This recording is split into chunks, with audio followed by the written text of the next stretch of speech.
आगामी 26 फरवरी को महाशिवरात्रि पर्व है, जो वर्ष की प्रमुख 8 महारात्रियों में से एक है।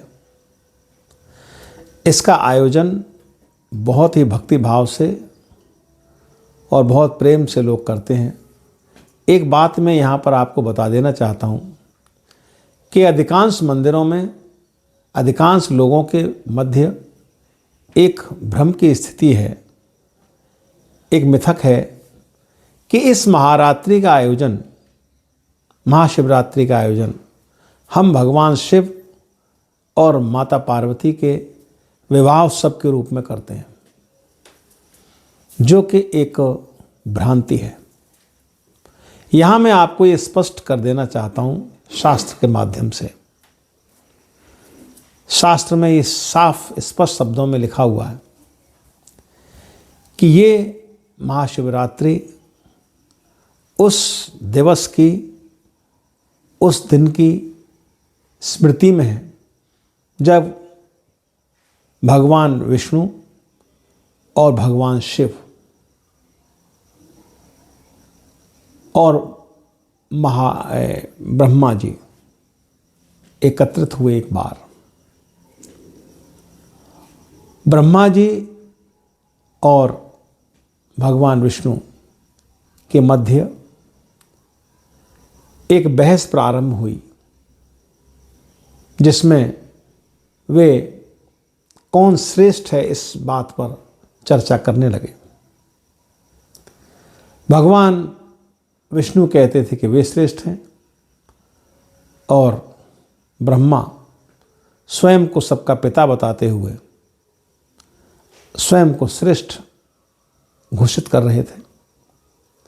तभी उन्होंने देखा कि उनके मध्य एक विशाल शिवलिंग उत्पन्न होता है और वो स्तंभ के रूप में इतना विशाल था कि जिसके आदि, मध्य और अंत की कोई कल्पना नहीं कर पा रहा था। वे दोनों उसको आश्चर्य से देखने लगे और तभी एक वाणी उनको सुनाई दी कि दोनों इसके आदि और अंत का पता लगाएं। इस वाणी को सुनते ही ब्रह्मदेव उस स्तंभ के ऊपर की ओर और श्री विष्णु उस स्तंभ के नीचे की ओर जाने लगे और बहुत समय तक, न जाने कितने वर्षों तक, न जाने कितने सदियों तक चलने के उपरांत भी उन्हें उस स्तंभ की आकार का कोई पता नहीं चल पाया और वे निरंतर चलते जा रहे थे। वहाँ ब्रह्मदेव को स्वयं को श्रेष्ठ घोषित करने की होड़ लगी हुई थी। ब्रह्मदेव स्वयं को श्रेष्ठ घोषित करना चाहते थे। तभी अचानक केतकी का पुष्प उन्हें ऊपर से आता हुआ दिखाई दिया। उस पुष्प को उन्होंने रोक लिया और उससे साठगांठ करके, उससे बात करके ये घोषित करवा दिया कि उन्होंने इस स्तंभ के प्रारंभ आदि का पता लगा लिया है। केतकी के पुष्प ने ये बात मान ली। दोनों उसी स्थान पर वापस आ गए। तभी भगवान शिव वहाँ प्रकट हुए और उनसे ये जानने की चेष्टा की कि बताइए, आपने इसका आदि और अंत पता किया। ब्रह्मदेव ने चूँकि केतकी के पुष्प से साठगांठ कर ली थी, उन्होंने कहा कि हाँ, मैंने इसका प्रारंभ देख लिया है। केतकी के पुष्प ने झूठी गवाही दे दी। विष्णु भगवान ने निर्दोष भाव से मना कर दिया। भगवान शिव इस बात से अत्यंत क्रोधित हो गए और उन्होंने कहा कि आप परमपिता होने के पश्चात भी इतने बड़े असत्य का आश्रय आपने लिया, इसलिए आपको सबसे महान घोषित नहीं किया जा सकता। साथ ही केतकी के पुष्प को अपने लिए पूजा में उन्होंने वर्जित कर दिया कि इसका प्रयोग मेरे पूजा में कभी नहीं होगा। तो ये एक कहानी है, एक आख्यान है जो शास्त्रों में वर्णित है, और इसी आख्यान पर आधारित ये महाशिवरात्रि है।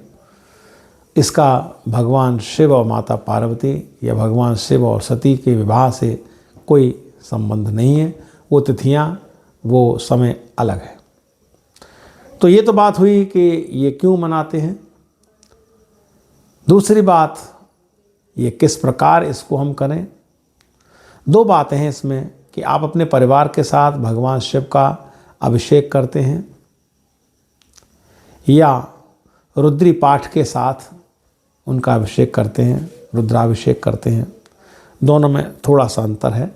इसमें आप ये समझ लीजिए कि पंचामृत और पंचगव्य से भगवान शिव का अभिषेक किया जाता है। इसमें पंचामृत और पंचगव्य तो जो थोड़ा पूजा पाठ करते हैं वो लोग समझते हैं, उनको मिला करके, जिन चीज़ों को मिला कर, इसको हम किसी और वीडियो में आपसे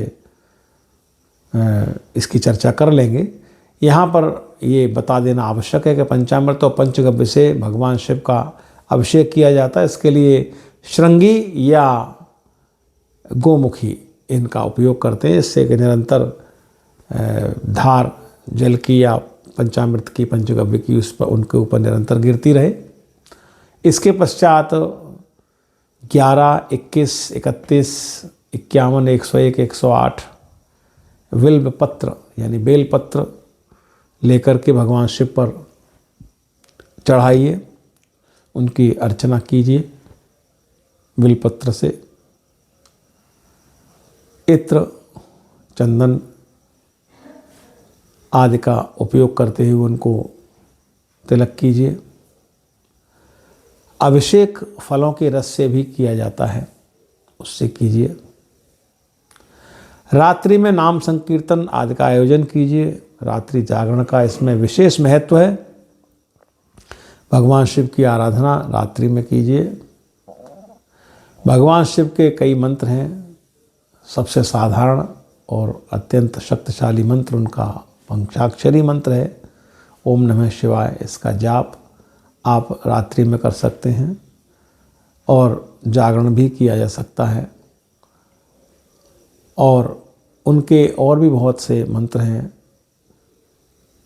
इसके लिए आप उनके मृत्युंजय मंत्र का भी जाप कर सकते हैं निरंतर। ओम ह्रौम जूम सह, अपना नाम लेते हुए पाले पाले ओम ह्रौम ओम जूम सह, इसको उलट करके ये मंत्र हम दे देंगे, इसका भी जाप कर सकते हैं। इस प्रकार से उनकी पूजा अर्चना कीजिए। इसमें विशेष जो ध्यान आपको रखना ये है कि अगर आप रुद्राभिषेक कर रहे हैं, रुद्री पाठ कर रहे हैं, तो इसमें आचार्य का होना अनिवार्य है। अगर आप रुद्री पाठ नहीं कर रहे हैं तो अपने परिवार के साथ स्वयं ही कर सकते हैं। लेकिन अगर आप रुद्री पाठ कर रहे हैं तो, क्योंकि संस्कृत में है वो, और संस्कृत से इसका मतलब नहीं है, एक विधान है जो उन्होंने स्वयं स्थापित किया है, तो उसके लिए आपको आचार्य की आवश्यकता होती है।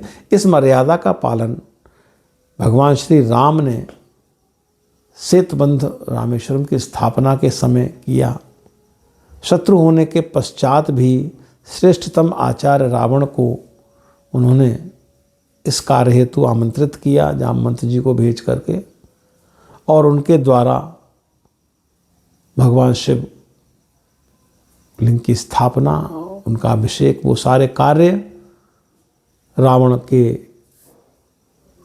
को आचार्य मान करके ये कार्य उन्होंने किया।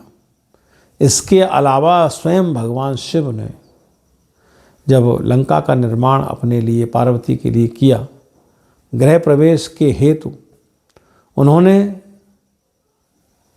आचार्य पद पर रावण के पिता विश्रवा को बिठाया और उनकी पूजा अर्चना करके आचार्य पद पर उनको बिठा करके और तब गृह प्रवेश कराया। तो आचार्य पद की गरिमा का ध्यान तो इन लोगों ने भी रखा, इन्होंने भी रखा, इसलिए ये आप ध्यान रखें कि इसमें आचार्य पद की आवश्यकता होती है।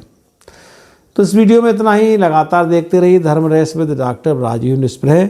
और एक बात मैं आपको बहुत महत्वपूर्ण बता देना चाहता हूँ इस वीडियो के अंत में कि हमारे यहाँ हमारे माध्यम से आप अपनी कुंडली, हाथ की बनी हुई कुंडली जिसमें फलादेश बहुत सटीक और प्रामाणिक होते हैं, अगर आप हमें अपना ठीक जन्म तिथि यानी तारीख जन्म की, डेट ऑफ बर्थ,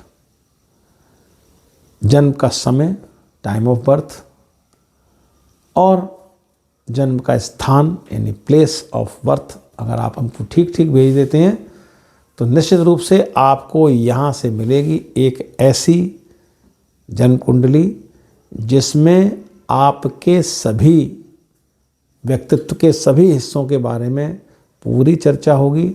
जिन विषयों पर आप हमसे बात करना चाहते हैं उन पर भी आप हमसे चर्चा कर सकेंगे।